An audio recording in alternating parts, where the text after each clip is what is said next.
पहले तो use case समझो, उसका नीड समझ जाओ, तब आपको समझ में आ जाएगा। देखो इसमें मेरे पास बेटा ऑर्डर आइटम टेबल है, we have a table that is called order item. आप ध्यान से समझना और चीजों को देखना। इसे we have a table of order item table. इसमें यदि आप ध्यान से देखो ना, तो हमारे पास मल्टीपल ऑर्डर आईडी है, और उस हर एक ऑर्डर आईडी के रिस्पेक्ट में मल्टीपल प्रोडक्ट आईडी है। यस, फिर भी हो रहा है, क्लियर सबको दिख रहा है ना?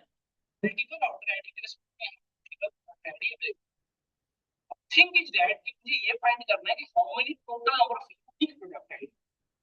Actually want to access how many total number of unique product ID. Then how to access that, कैसे करेंगे? बताओ, सब लोग बताओ। आप समझ रहे हो मैंने क्या क्वेश्चन किया? जैसे हमारे पास देखो, ऐसा तो होगा नहीं कि undefined number of product ID, कुछ फिक्स सेट ऑफ स्टेप होंगे ना। How to access unique product ID? We have a two way. First one we can use a group by, या we can use a string की। दोनों को use करके मैं दिखा देता हूँ। यदि मुझे सिर्फ यूनिक डिस्टिंक्ट चाहिए, we can use a distinct keyword. हम क्या यूज कर सकते हैं? डिस्टिंक्ट। डिस्टिंक्ट कैसे, देखो आप ने यहाँ पे लिखा ऑनलाइन स्टूडेंट वॉइस आ रही सभी को ना? वॉइस आ रही सभी को? यस। कोई क्वेश्चन नहीं है ना किसी का? देखिए हमारे ऑर्डर आइटम से सारे टेबल की डेटा आ रही है, क्लियरली दिख रहा है आप सभी को? यस। अब मुझे यदि यूनिक प्रोडक्ट आईडी चाहिए बेटा, तो सिंपली आप लिखोगे distinct keyword. Distinct actually this is the keyword. अब जिस कॉलम से यूनिक डेटा चाहिए उस कॉलम का name. Clear, right, clearly right here. जाएंगे के लिए आ जाओ, आ जाओ सब, आ जाओ, आ जाओ।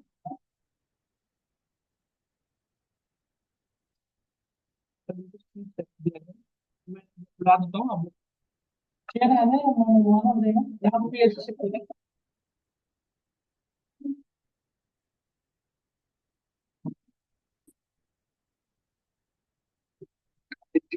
Look at it. Look at it. We have a data in this particular database, SQL invoice, in which of all the tables record here, and we have a invoices table in which all the information about invoices. देखो यहाँ पे एक हमारे पास data है जिसमें invoices से related सारी information है। We have a invoice ID. Look at here.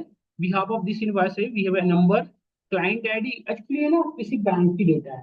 जब आप लोन लेते हो तो आपकी इनवॉइस आईडी जनरेट होती है, और किस पर्टिकुलर क्लाइंट ने लिया है, क्लाइंट आईडी है। एज वेल एज इन कितने रुपए का लोन है वो है, कितने रुपए आपने रिटर्न कर दिया वो है, आपकी इनवॉइस डेट कब थी, ड्यू डेट, सारी चीज इन्फॉर्मेशन। ये फाइंड करना है कि how many total number of clients they have taken loan. जैसे आप देखो यहाँ पे हो सकता है एक पर्सन ने ही दो बार अलग अलग टाइम और लोन ले रखा है, जैसे कि आप देख ही रहे हो, क्लियरली दिख रहा है। Client added to multiple time 5, देखो 2 टाइम्स ले रखा है, उससे भी ज्यादा ले रखा है 1 भी। तो मुझे यूनिक क्लाइंट्स फाइंड आउट करनी है, तो कैसे करेंगे? एंड हर एक क्लाइंट के टोटल कितने ड्यू अमाउंट है ये फाइंड आउट करना है, तो कैसे करेंगे? तो सबसे पहले तो बेटा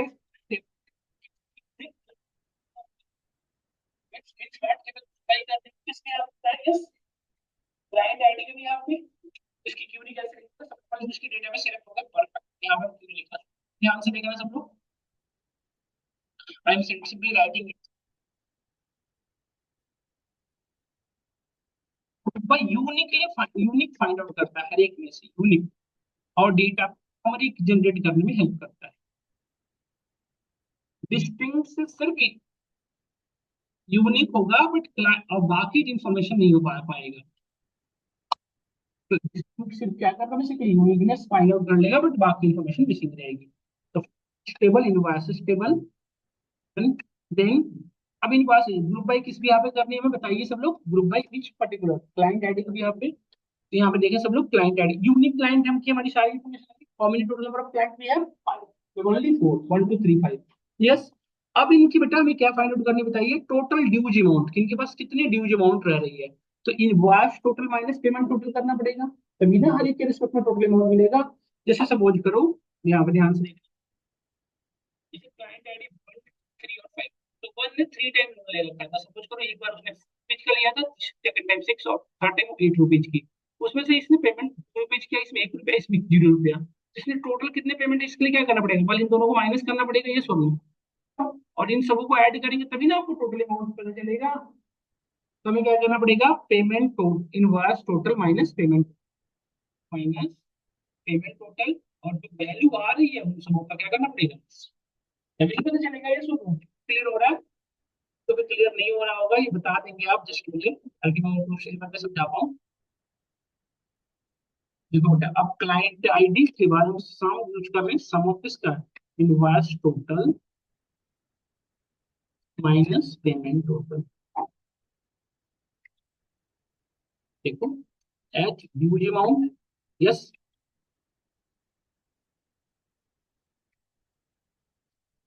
ये आ गया हमारे पास। ये इतने टोटल इतने रुपए का लोन है, इसका इतने रुपए, ये सब क्लियर, हमें समझ में आ रहा होगा, सभी को क्लियर हो रहा होगा ये सब। तो यहाँ से हमारी सारी इंफॉर्मेशन आ चुकी है। अब मुझे ये करना होता, सपोज दैट ये तो हमने फाइंड आउट कर लिया। अब मुझे सपोज दैट ईयरली बेसिस पे करना होता कि हर एक ईयर, जैसे हमारे पास जो डेटा है, ईयर अलग अलग है या एक ही है, सभी में एक ही है। मंथ वाइज यदि मैं आपसे क्वेश्चन करूँ कि मुझे मंथ वाइज चेक करना होता है, जैसे यहाँ पे तो ये पूरे ओवरऑल क्लाइंट है, ये बता रहा है किसने इतने रुपए लोन ले रखा है, मुझे मंथ वाइज चेक करना होता है किस मंथ में कितने लोन ले रखा है। अगर जैसे क्लाइंट आईडी 1 2 3 में हो सकता है जनवरी मंथ में कुछ लिया हो, कुछ फरवरी मंथ में लिया हो, तो कैसे करोगे। अब यहाँ पे सुनना ध्यान से, ग्रुप बाय किस भी यहाँ पे होगा, मंथ की बेसिस पे, कि पहले मंथ एक्सेस करो, मंथ के अंदर कितने क्लाइंट लिए, जैसे जनवरी मंथ में कितने क्लाइंट लिए, ऐसा लो, या क्लाइंट के अंदर मंथ होगा, बताओ किसके अंदर मंथ, मंथ के अंदर क्लाइंट्स होंगे या क्लाइंट्स के अंदर मंथ होंगे, मंथ्स के अंदर क्लाइंट होंगे बेटा। ये हमारी खुद की आईक्यू लेवल पे भी यहाँ पे डिसाइड करना पड़ेगा, कंट्री के अंदर स्टेट होता है, स्टेट के अंदर कंट्री नहीं लगाएंगे आप। तो हमें देखो, अब क्लाइंट आईडी के भी यहाँ पे सिंगल ग्रुप बाई कर रहे थे, अब हमें ये क्या करना पड़ेगा मंथ के भी यहाँ पे, तो हमारे पास तो मंथ कॉलम है ही नहीं, तो इसमें से मंथ कैसे अलग करोगे बताओ, इनवाइस डेट में से मंथ अलग कर सकते हैं, क्या यूज करेंगे फार्मूला बताओ, फार्मूला क्या यूज करेंगे दीपक, मंथ सिंपल, मंथ हमारा मंथ अलग कर तो देगा, यदि मंथ नेम चाहिए जैसे जनवरी फरवरी तो क्या यूज करोगे मंथ नेम, है ना, किसमें से इनवाइस टोटल, इनवाइस डेट ना, इनवाइस डेट। तो अब देखो कितने कॉलम के भी यहाँ पे ग्रुप बाई हो रही है बताएं सब लोग, दो, एक तो हमारा मंथ के भी यहाँ पे और दूसरा इसके भी यहाँ पे। देखिए हमारे पास ये डेटा है, और मंथ नेम भी यदि आप रिप्रेजेंट करना चाहते हो तो यहाँ से आप इसको पिक करो, और यहाँ पे रख दो क्लाइंट आईडी से पहले।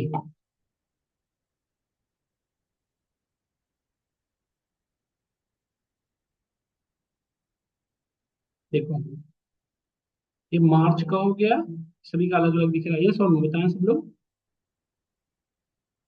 मंथ वाइज बता रहे हैं सबका अलग अलग, मार्च जून जुलाई मार्च, ये मार्च मार्च वाले को एक जगह कर देना चाहिए था, तो इसके लिए कैसे ठीक करोगे, जैसे मार्च मार्च को एक जगह चाहिए तो क्या करोगे आप, अब यहाँ पे वो कर दो ना, जैसे अल्फाबेटिकल ऑर्डर में भी तो होता है, एक तुम्हारा न्यूमेरिकल असेंडिंग टू डिसेंडिंग होता है, दूसरा अल्फाबेटिकल भी तो होता है।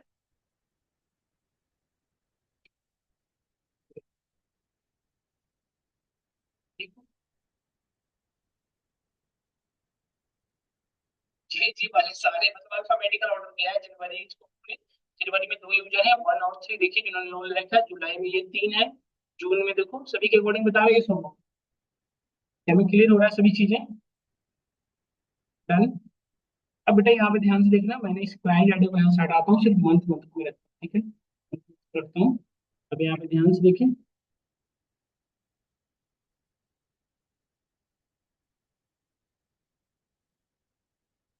और यहाँ से मैंने इसको भी हटा दिया, तो ये हमें month wise due, month wise अब मुझे ना टोटल कितना पेमेंट गया वो मैं फाइंड आउट करना चाहता हूँ, जैसे मैं ना ये फाइंड आउट करना चाहता हूँ कि कंपनी ने टोटल इन्वेस्टमेंट कितना लगता है हर महीने, अब कितना उसे रिटर्न आ रहा है, जैसे उसने जनवरी मंथ में टोटल कितने लोगों को लोन दिया, उसमें से कितना रिटर्न, तो दोनों इन्फॉर्मेशन मतलब इन्वेस्टमेंट और रिटर्निंग अमाउंट दोनों दिखाना, मतलब कैसे करेंगे बताएं यस। तो क्या मैं ऐसे कर सकता हूँ, यदि मैं सम, सुनना ध्यान से, सम ऑफ इनवर्स टोटल, ध्यान से देखना बेटा, यदि मैं सम ऑफ इनवर्स टोटल कर दिया इसमें से, इसमें सम ऑफ इनवर्स टोटल, तो क्या मैं ये कह सकता हूँ कि ये मेरी इन्वेस्टमेंट है इस मंथ की, ये सुनो, as investment amount, invest amount जो हमने इन्वेस्ट किया मार्केट में, ये इस पर्टिकुलर बैंक की इन्वेस्ट आ गई, जनवरी में इतने का किया, जुलाई में, यस, और रिटर्निंग कितना हुआ इसके लिए क्या करना पड़ेगा बताओ, इसमें से पेमेंट टोटल का यदि मैं सम कर दूं तो मुझे पता चल जाएगा कितना रिटर्निंग अमाउंट है, यस और नो। तो सम ऑफ पेमेंट टोटल को यदि मैं ऐड कर सम कर दूंगा तो ये हमारा पेमेंट टोटल मतलब रिटर्निंग अमाउंट कितना है वो पता चल जाएगा, तो पता चल जाएगा कंपनी लॉस में चल रही है प्रॉफिट में। देखिए, देखो जनवरी में कितनी की उसने इन्वेस्टमेंट किया 283, रिटर्निंग कितनी हुई 74 की, बहुत अच्छी बात है, सितंबर में 133 की वो है, और रिटर्नमेंट रिटर्नमेंट कितना की 0, कंपनी समझ रहे होगे कुछ ही टाइम किया हो रहा है। हाँ, समझ रहे हैं क्या? हमें क्लियर हो रहा है? तो अब यदि मैं एक क्वेश्चन करूँ कि which month is most most returning amount, किस महीने में सबसे ज्यादा रिटर्न हुआ, तो कैसे करूँ बताओ? ग्रुप बाई नहीं, ऑर्डर बाई ना बेटा। ऑर्डर बाई किस बिहाफ पे? रिटर्निंग अमाउंट के बिहाफ पे। यस, और which one is the most investment amount, तो आप किस पे बिहाफ पे कर लोगे? इन्वेस्ट अमाउंट पे। समझ में आ रहा है? वो क्लियर है? इसलिए को ये सॉल्व होगी। तो इस तरह की कंडीशन यदि आपसे इंटरव्यू में पूछा जाए तो आप कर पाओगे चीजें आसानी से? कर पाओगे या नहीं कर पाओगे बताओ सब लोग? अब मेरा कंडीशन ये होता कि मुझे सिर्फ वो सारे क्रिकेट वाले 400 से बेस वाले को एक्सेस नहीं करना चाहता। रोज रोज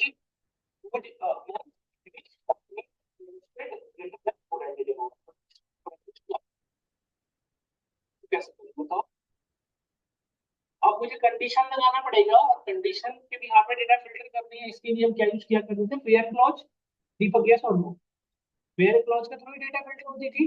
बट वो जो डेटा फिल्टर करता है बेटा, फ्रॉम के बाद ही जनरली हम वेयर लगाते हैं। यहाँ पे हम लगा सकते थे वेयर, लगा सकते थे ना, ये सब लोग फ्रॉम के बाद ही वेयर लगता है, वेयर के बाद ग्रुप बाई होता है, तो हम यहाँ पे लिखेंगे वेयर। अब यहाँ पे सुनना मेरे ध्यान से, इनवर्स टोटल जो है वो कैसे निकला है? सम करके। और सम क्या है? एग्रीगेट फंक्शन है। यदि आप यहाँ पे वेयर सम ग्रेटर देन 300 लिखोगे, आप 300 लिख रहा ठीक है, ये लिखते हैं कंडीशन। ठीक कह रहा आएगा। वेयर क्लॉज जो है ना, इसके साथ काम नहीं करता। देखो लिखा हुआ ग्रुप फंक्शन। जो ये एग्रीगेट फंक्शन है, इन्हें हम टेक्निकली क्या कहते हैं? Group function. एग्रीगेट फंक्शन को बेसिकली क्या कहते हैं? Group function. और इसके साथ आपका ये काम नहीं कर पाए तो अब सुनना मेरी बात को ध्यान से, जब भी आपको डेटा को फिल्टर करना हो बिहाफ ऑफ ग्रुप फंक्शन या behalf of aggregate function, then we need to use a having clause. हमें क्या यूज करना पड़ेगा यहाँ पे? Having clause. तो what is the use of having clause? देखो simple, one more things, where clause and having clause both have similar objective. वो दोनों का एक ही काम है, व्हाट? डेटा को फिल्टर करना। both have ability to filter the data behalf of certain condition. But where a clause works in normal situation, while having clause works in aggregate function, या work with group function. Yes or no? तो यहाँ पे लगाएंगे having sum of inverse total is greater than 300, यही ना? yes or no? अब देखो इस केस में प्रॉपर चल रहा है, ये वो है जिनकी अमाउंट 300 से ग्रेटर, देख सकते हो। देखो ये सब बताओ, सब लोग क्लियर हो रहा है? 400 से ग्रेटर चाहिए तो 400 से ग्रेटर वाले को दो। देखो 400 से ग्रेटर वाले से तीन है, ये सब क्लियर हो रहा है नहीं हो रहा है? सब लोग बताओ। तो यदि मैं आप इसमें, तो इसमें भी क्वेश्चन ये होता है, इसमें भी क्वेश्चन ये होता है कि सिर्फ जून मंथ या वट एवर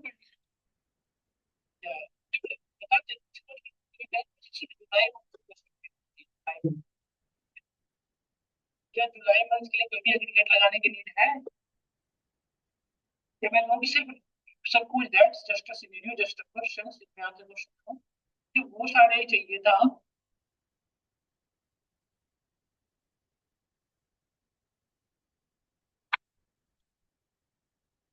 इस मतलब मैं सपोज दैट, या फिर भी क्लाइंट को भी आप नहीं कर सकते।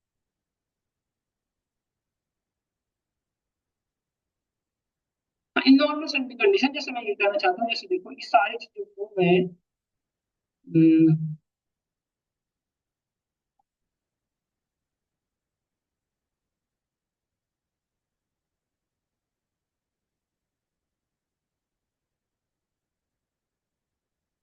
जैसे मेरा कहने का सिर्फ ये है कि हैविंग क्लॉज और वेयर क्लॉज को एक साथ यूज किया जा सकता है। ऐसा नहीं है कि वेयर हैविंग लग गया तो वेयर नहीं लग गया, वेयर लग गया तो लग सकते हैं। जैसे वो भी हम यहाँ पे लगा सकते थे कि ये सिर्फ हमें जुलाई मंथ का चाहिए था, सिर्फ सपोज करो जून मंथ का चाहिए होता, या जून और जुलाई दो मंथ का आप चाहते हो, तो कैसे लिखोगे इसके लिए बताओ?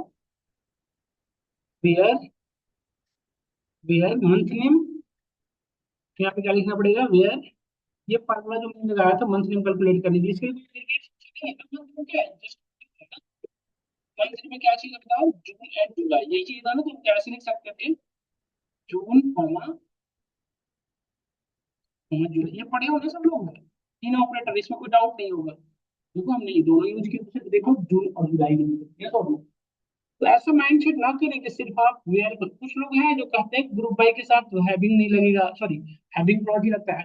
हैविंग क्लॉज मैंडेटरी नहीं है ग्रुप बाई के साथ। हैविंग क्लॉज कब लगाते हो बताओ? हैविंग क्लॉज कब लगाते हैं? जब आप डेटा फिल्टर नहीं करनी हो तो ये स्पेशली हमारे डन और नॉट डन? कर पाओगे? बीच में क्लाइंट के स्ट्रक्चर को देखते हैं से, जैसे मुझे क्लाइंट की के स्ट्रक्चर हूं, ध्यान से देखना सब लोग। जैसे मैंने यहाँ पे क्या किया देखो ध्यान से, जैसे ये हमने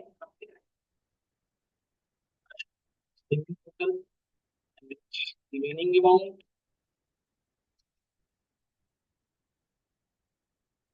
और यहाँ पे group by with client ID हमने कर लिया। ठीक है, ये भी कंडीशन को मैं फिर हटा देता हूँ, कमेंट कर देता हूँ, इसको भी कमेंट कर देता हूँ।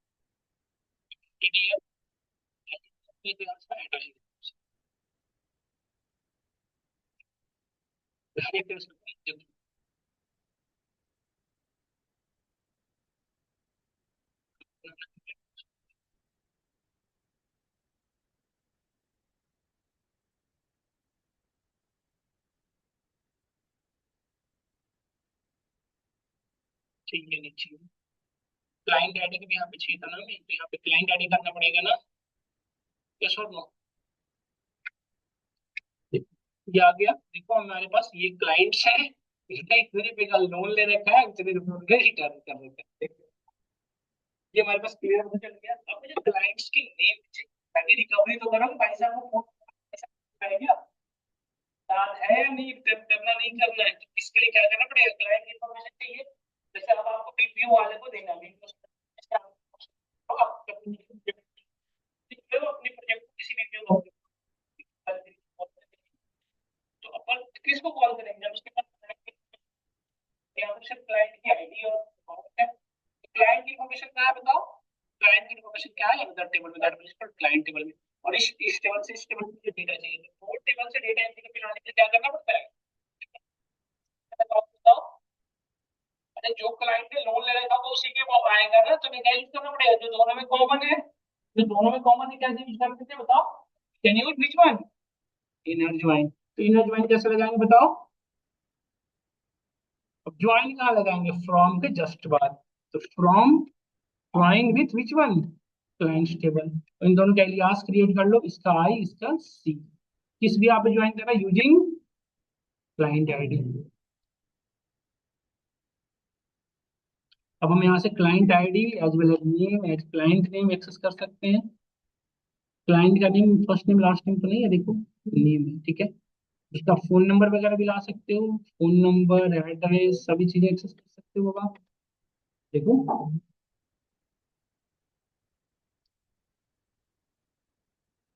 कॉमेंट छोड़ दो। देखो अब इस पूरे कस्टमर की सारी डिटेल आ गई है, सोनू बताओ डन। अब मुझे ये फाइंड आउट करना होता कि सिर्फ जो जून और जुलाई में, अब देखो जैसे कंडीशन होता है कि मुझे ना 5 से लेस, जिसकी क्लाइंट आईडी 5 से लेस हो, वो सारी इन्फॉर्मेशन चाहिए।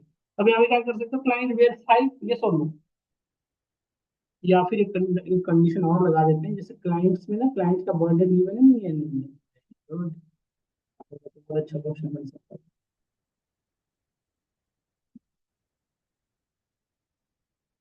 अच्छा ये इसमें होता है कि जिसने कम से कम 100 से ग्रेटर एक बार में लोन लगा, मतलब सपोज करो मेरा क्वेश्चन ये था कि इन्होंने लोन तो अलग अलग टाइम अलग अलग अमाउंट में ले रखा है, बट मुझे सिर्फ उस क्लाइंट की इन्फॉर्मेशन चाहिए था जिन्होंने एटलीस्ट 150 से ग्रेटर ऑर्डर मतलब लोन ले रखा है, कम से कम जो लोन जितनी बार भी लिया है वो 150 से कम नहीं लिया, 150 से ग्रेटर। तो कैसे करोगे, वेयर, अब देखो क्या इनवॉइस टोटल के लिए कोई ग्रुप बाय फंक्शन नहीं लगाना पड़ रहा है, नॉर्मल है, तो where invoice total is greater than 150, yes और नो, ग्रेटर देन 150, 150 से ग्रेटर वाले आ गए, देखिए ये वो 1 3 और 5 पहले और भी आ रहा है, 2 भी आ रहा था, बट अब सिर्फ वो आ रहा है जिनका इनवॉइस टोटल से ग्रेटर है। अब नाउ क्वेश्चन ये होता कि I want only those one which have we have taken loan is greater than 500, 500 से ज्यादा ले, तो जिनका टोटल लोन जिनके पास 500 से ग्रेटर है, तो कैसे लगाएंगे। पहला कंडीशन था कि जिन्होंने पहली बार एटलीस्ट लोन जो है 150 से ज्यादा का ले रखा हो, और दूसरी है टोटल जिनका 500 से ग्रेटर, तो कैसे करोगे आप। अब टोटल के लिए तो सम लगाना पड़ेगा ना बेटा, टोटल के लिए तो सम लगाना पड़ेगा, सम ऑफ इंटरेस्ट टोटल, ये तो नो।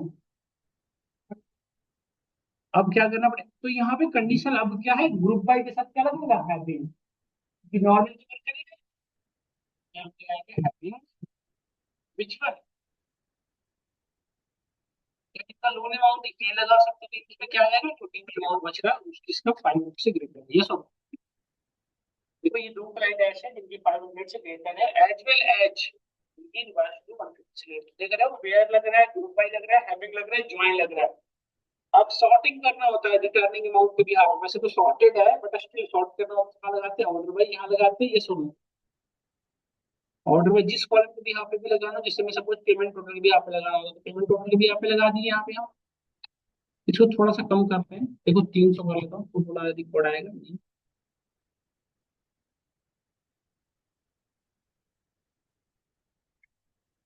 देखो ये हमने पेमेंट टोटल को, पेमेंट टोटल हाँ, रिटर्निंग अमाउंट नहीं, paid amount.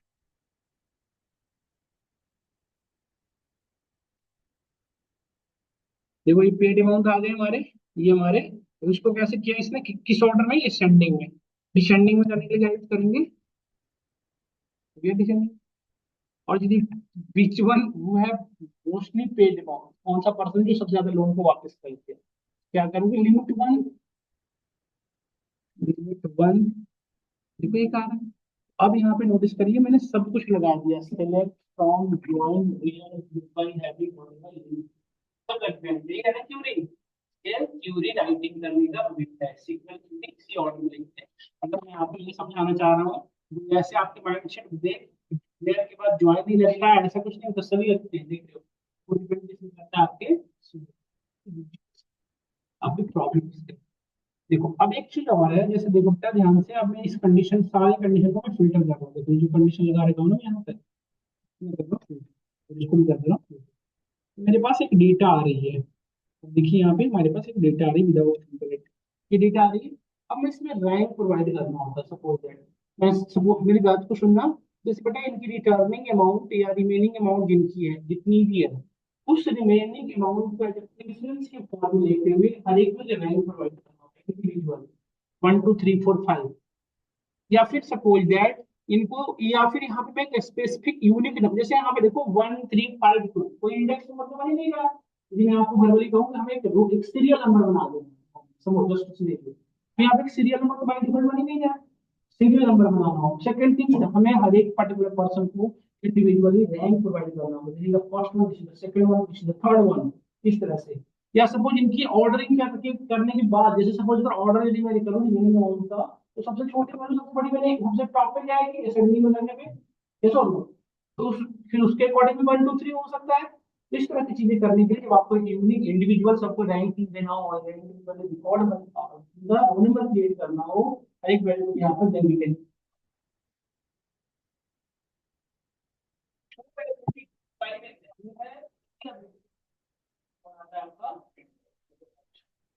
Window function group by basically आपकी यूनिट क्रिएट करता है, but window function unit group create करता है एज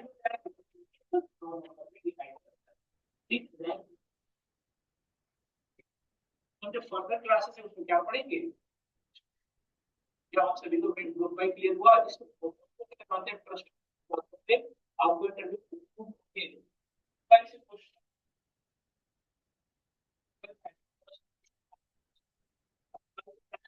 से जाते कुछ बच्चे हमारे क्लास में ऐसे बैठे, इसी वजह से वो रिजेक्ट हुई। विंडो फंक्शन रहता है और है बहुत आसान, बहुत आसान, रियली जब जब पढ़ोगे तो आपको मजा आ जाएगा, ये तो बहुत आसान, कल पढ़ेंगे ठीक है। तो एक बार मैं इसकी क्यूरी लिख दूं कि कैसे कैसे लिखते हैं, यदि मैं आपकी बात करूं तो राइटिंग क्यूरी कैसे लिखते हैं, security writing query, order of, order of SQL Curie,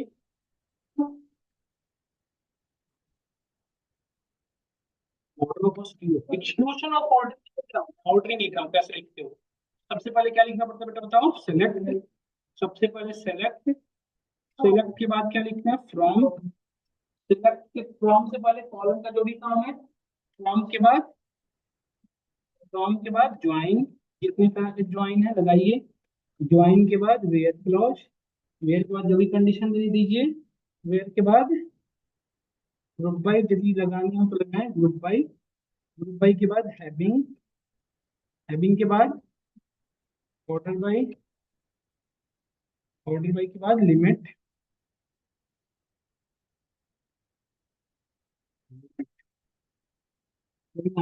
ये हमारे ऑर्डरिंग है। और एक और बड़ा डिस्टिंक्ट, डिस्टिंक्ट कहाँ लगता है? सेलेक्ट के साथ ही यहाँ पे डिस्टिंक्ट यदि लगाऊंगा डिस्टिंक्ट।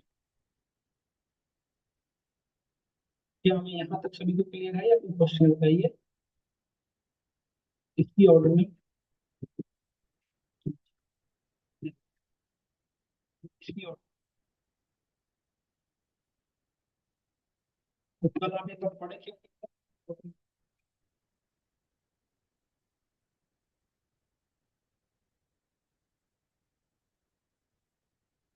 सबसे पहला तो आपका टेक्निक होता है।